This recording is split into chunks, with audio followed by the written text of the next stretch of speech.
meet beautiful souls, you're with Bella, and welcome to video 3 in my 3-part free training series, Your Journey to a Magical Life. Now, if you've made it this far, I'm sure I don't need any introduction, but just for shits and giggles, let me just introduce myself again. As I said, I am Bella. I'm from Wiccid Holistic Therapies. Wiccid Holistic Therapies is all about sharing the magic through my online school, one-on-one mentoring sessions, circles, workshops, and retreats. So just a quick recap on what we've already talked about. In video 1, I talked to you about how to even get started if you've decided you'd like to step on this magical path. In video 2, I talked about some tools that you might need to aid you on your journey. And as I said, in this video, I'm actually going to talk to you today about creating sacred spaces and preparing yourself for ritual. So first of all, what is a sacred space? A sacred space to me is somewhere that is comfortable, cozy, nurturing, somewhere you might like to do your magic. It could be a study space, it could be your kitchen, it could be your bedroom. What makes it sacred is the energy and intention you have or put into that room. So for example, I have several sacred spaces around my home. My salon, where I'm sitting right now, is one of them. I have an altar in my kitchen. My kitchen's very much a sacred space because I like to spend a lot of time in there. I do make my lounge room a sacred space if I'm going in there to have a night of telly or some family time. And my favorite sacred space of all is my bedroom, because my altar is in there, all my magical tools are in there, all my magical books are in there. It's private, it's cozy, and I love to spend a lot of time in there. So what has made these spaces sacred is, as I said, the energy and intention that I've brought into these spaces. So how do you create that energy? So I'm a visual person. I like to see things and basically have things around me that please my eye, bring me a feeling of contentment and happiness. So for me, it's all about lighting and candles, and I might have some pictures around or some statues or cushions, throws, whatever it is that's going to make me feel comfortable. So in this sacred space in my salon, for example, you can see a small example of what I've got going on behind me. I've already got some candles going. I have some mood lighting, which is always on. And I often have an oil diffuser going in here. I've got some crystals going, and generally it's a really nice, calming and relaxing space to work in. In my bedroom sacred space, as I said, I have my altar in there. I have all my magical tools, my magical books. I've made my space very pretty, lots of candles and pictures and things that are pleasing to my eye, bring me contentment and happiness to look at them. And I also have everything I need if I need to shut myself away to do ritual or any sort of sacred work. So those are just some quick things, some simple things that you can do to make your space sacred. But to start right at the beginning, think about what is the intention of your sacred space. Is it somewhere you're going to go to relax? Is it somewhere that you're going to go to do ritual?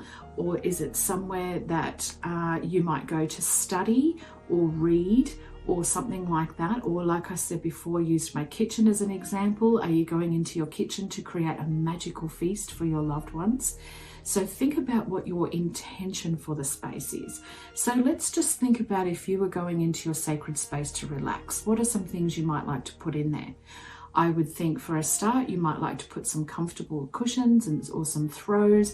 You might like to have some candles going. You might like to have some incense or an oil burner going with some beautiful essential oils diffusing. You might like to have some books around you. You might like to make sure you've got things like water and food if you want to stay in there for a while. So anything that's going to help you feel calm and relaxed is what you want to put into that space. So if you were going to make a kitchen sacred space, I have a small altar in my kitchen. I have a witch on there. I've got some candles, I've got representations of earth, air, fire and water. Sometimes I put some fresh herbs up there or some fresh flowers. It just really depends. I've got a smudging tool as well, so when I go into my kitchen I do this little ritual where I smudge my space first and say a little ditty over my food and get creating. So what about creating a sacred space for ritual? Well, the first thing you're going to need to do, again, is think about the intention of your ritual. As an example, I will share with you a ritual I've been working on this week. So the ritual I've been working on has involved some deep journey work, some meditation, some healing, and a lot of thinking. I've been creating a spell for a group working that I'm doing. And so on my altar, I've placed items that will act like visual prompts, help to set the energy, and also bring in energies and intentions of what I need. So for example, I have my altar tools on there, which I discussed in the last video. I have my representations of earth, air, fire and water. I have a representation of the triple goddess because that's who I'm working with the most at the moment. I have Wise One here. She, for me, is a representation of the ancestors who will be working closely in this ritual. I have my incense burner on there so I can burn particular things that are going to aid me with psychic powers and clarity and focus and intention. I also have a range of crystals on my altar. I've got some amethyst for healing. I have some fluorite, some rainbow fluorite to help me with mental clarity. I have some obsidian on there to help with self-reflection, absorbing negativity, and a few other little bits and pieces. So my altar has everything on it that I need to be able to sit and focus on my work. So in creating that sacred space, I was very thoughtful about the things I would have on my altar and the tools that I would need. So that brings me to my second point. Once you've set your intention and once you've chosen your sacred space, then what are you going to need to put in there? You're going to need tools and things. So that is the next thing you need to do. Collate a list, whether in your mind or write one down, of what you're going to need in your sacred space. So once you've gathered your tools and you've got all the things together that you'll need, then you need to go about setting it up. So again, I'll use the ritual space as my example. You will need to set up an altar. So I've discussed altars briefly in the last video. Altars are basically a space or a small table where you can arrange your tools and sit, and it works as a focus. For me, my altar is a focus. For me, it's a very sacred space where I can go and sit and focus on my magical work. So any sort of small table or a shelf or anything that you can use that's a flat surface that you can arrange your magical tools on for your working will be ideal. So when you're preparing your altar, as I said, make sure you've got everything first and then have fun with it. Have a play. Set it up in a way that feels good and right to you. There's no right or wrong with altars. There used to, when I did my Wiccan training for many years, there was sort of a set way that you set your altar at. But now I go with what feels good and true and perfect for me. So just to give you a bit of a visual idea, I'm actually going to pop some photos up now of a few of my altars, just to give you a bit of inspo if you need it.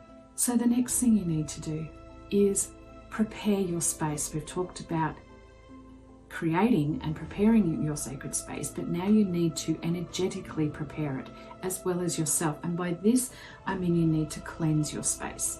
So what you might like to do is have a cleansing tool on hand, which I have discussed in the previous video, such as a smudge stick, a Palo Santo stick, some cleansing incense of some sort, a cleansing spray, whatever it is that you like to use as your cleansing tool. So first of all, you might like to cleanse yourself.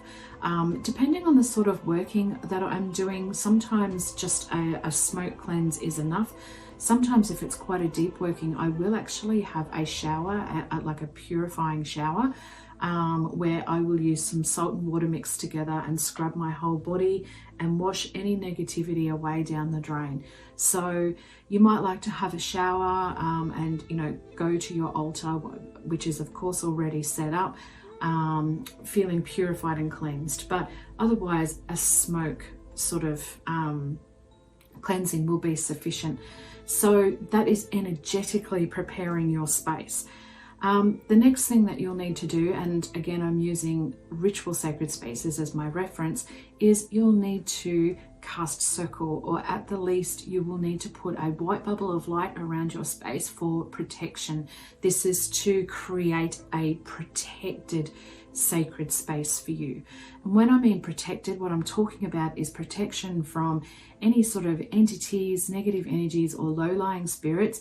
They are very attracted to your light, and they are often attracted to this work because we're working with energy. So it's very important that you protect yourself, and this needs to be part of your preparations every single time. So it depends on the sort of working that I'm doing. If it's just a simple morning ritual, I will just put a bubble of white light around myself. However, if I am doing a more involved ritual, something a little bit more serious, I will always cast circle. If you're new to the craft, I would say to you, for now, a bubble of white light around yourself, your space, and your altar will be quite enough. As long as your intention is to keep any negative energies out and allow good energies to stay or come in. So that is pretty much it for today's video: how to create a sacred space and how to prepare yourself for your magical workings. I hope that you've really enjoyed this video series. It's been an absolute joy for me to bring it to you. I love to share the magic. It's what it's all about for me. So if you've watched videos 1 and 2, you will be quite familiar with my Magickal Academy because I've already talked to you about it. So just a really quick recap for you in this video. My Magickal Academy is an online sacred space where it's a magical portal of learning. It is a membership sort of deal because currently there are 8 courses within the Academy, including my 12-month apprenticeship in Witchcraft and Magic, which teaches you the foundations of magic, as well as 7 other courses ranging from 7-day rituals right up to 30-day rituals. And basically it works as a membership deal because I'm adding new content to the Academy all the time. When you become a member of the Academy, you can take any course at your own pace, in your own comfortable space. You can dip your toes in here and there, or you can plunge head on and get right into it with whatever sort of magical learning you are ready to take on. In addition to your courses, you do of course get recorded meditations, downloadable and printable PDFs. You also receive discounts to any of my workshops and retreats, access to my online Facebook group, and full online support from me.